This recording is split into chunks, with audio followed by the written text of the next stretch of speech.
Hi guys! Welcome back sa my YouTube channel. So for today's video guys, so gagawa po tayo ng chili garlic oil. So ito po ating ingredients. Bawang, isang cup ng bawang. Isang cup ng sili.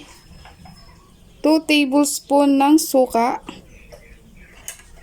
Kalahating kutsarang asin. At isang kutsarang toyo. 2 kutsarang asukal. At kalahating kutsarang paminta. At ating atsuete para pang ano po natin sa ating mantika, pang kulay. So yun guys, so umpisa na po natin. So yun guys, so gagamit po tayo ng food processor.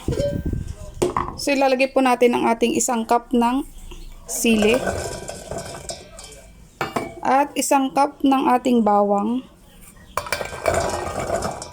So iyan na natin siya guys.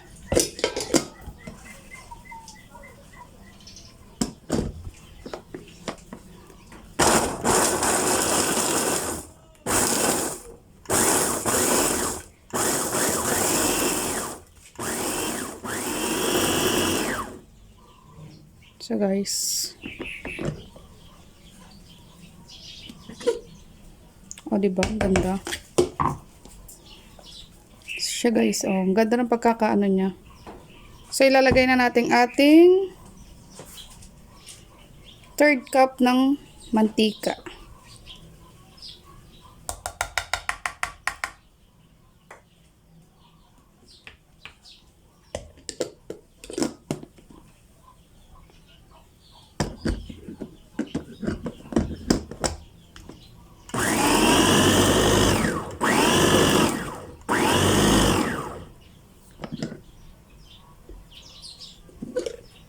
So, ito na siya guys.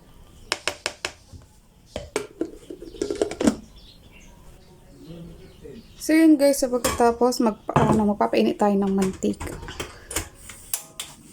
So, mahinang apoy lang siya guys.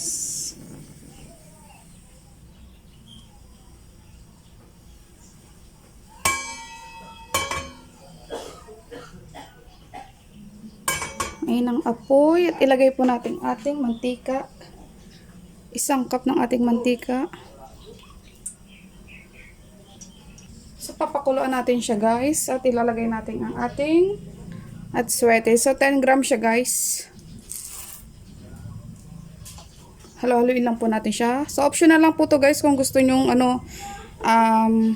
magkulay yung ating mantika. Ilalagay na po natin siya guys.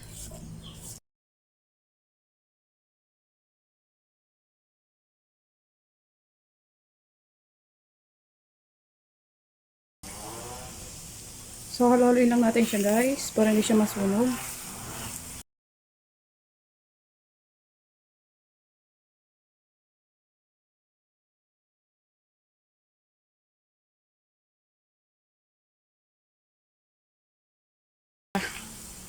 Nalagyan na natin ng pampalasa. Paminta, kalahating kutsarang paminta. Isang kutsarang toyo. 2 kutsarang asukal. At ang ating asin. So, halo-haloin lang natin siya guys.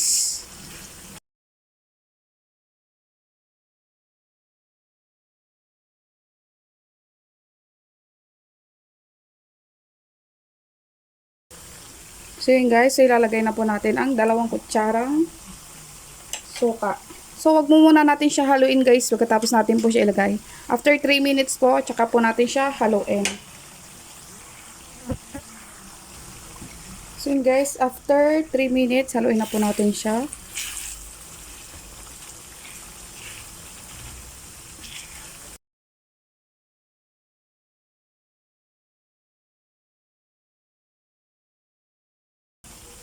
So yun guys, so okay na siya. So patayin na po natin ang apoy.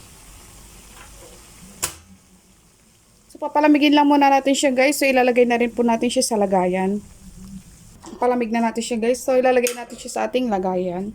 So inano ko na pala siya guys sa mainit na tubig.